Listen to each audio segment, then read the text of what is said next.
नमस्कार दोस्तों, मेरा नाम है अभिनव और आप देख रहे हैं द एक्सप्लेन। अंतर्राष्ट्रीय खबरों से जुड़ा हर एक कार्यक्रम देखिए हमारे चैनल द एक्सप्लेन बाय अभिनव में। आज का दिन हमारे देश के लिए वाकई गर्व का दिन है, लेकिन जो ये दिन है इसे बहुत मेहनत से कमाया गया है। दोस्तों, जो हम खबर अभी सुनाने जा रहे हैं उसमें न सिर्फ भारत की तरक्की का विश्लेषण है, बल्कि एक तरक्की की जो राह है उसको दिखाने का एक आईना भी है। ज़रा सोचिए कि भारत को बड़े बड़े देश सिर्फ एक उभरती हुई अर्थव्यवस्था कहकर टाल देते थे, उसी भारत ने जो कर दिखाया है बड़े बड़े अर्थव्यवस्था वाले देश भी नहीं कर पा रहे हैं। अभी अभी भारत सरकार की एक रिपोर्ट आई है जिसमें FDI फॉरेन डायरेक्ट इन्वेस्टमेंट का जो है ना प्लान $1 ट्रिलियन को पार कर गया है।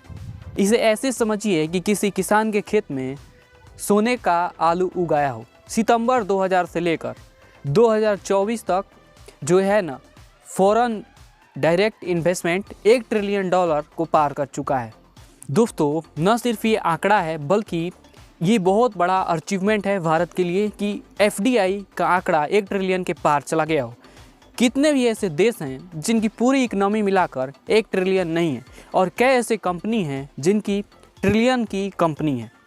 कमेंट बॉक्स में ज़रूर बताइए कौन ऐसी कंपनी है जो ट्रिलियन में है।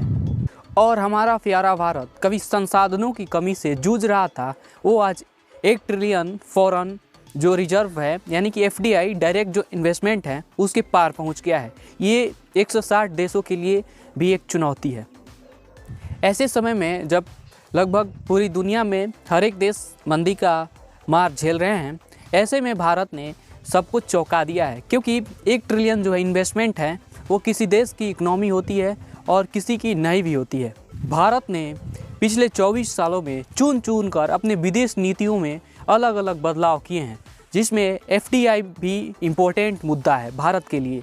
भारत ने इस पर बहुत बड़ा मुकाम हासिल किया है, लेकिन जो यह इन्वेस्टमेंट है पिछले 8 से 10 सालों में बहुत तेज़ी से बूम हुआ है, और पिछले 8 से 10 सालों में लगभग $0.5 ट्रिलियन की इकनॉमी भारत में निवेश कर गई है। हमारे देश की जो टैक्स प्रणाली है उस पर भी कई ऐसे देश हैं जो सवाल उठाते हैं, और उनके लिए भी यह एक चुनौती है, क्योंकि लगभग बहुत बड़े इन्वेस्टर वो इंडिया में आकर इन्वेस्ट कर रहे हैं। अभी तक ये इन्वेस्टमेंट सिंगापुर, मॉरिशस जैसे शहरों में होती थी जहाँ पे टैक्स बहुत ही कम है। ये बात सही है कि भारत में टैक्स सिस्टम बहुत ही थोड़ा लेंदी टाइप का है, लोगों के जेब से पैसा जाता है, और इसी के चलते भारत में थोड़ा और ज़्यादा इन्वेस्टमेंट होने का जो संभावना है वह घट जाता है।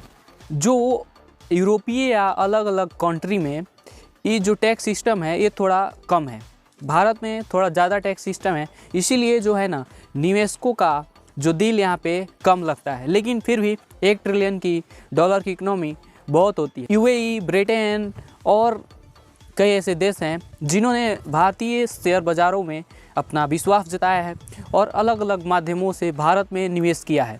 सिंगापुर पिछले कुछ सालों में बहुत डेवलप किया है, और उसका एक रीज़न है वहाँ का टैक्स सिस्टम।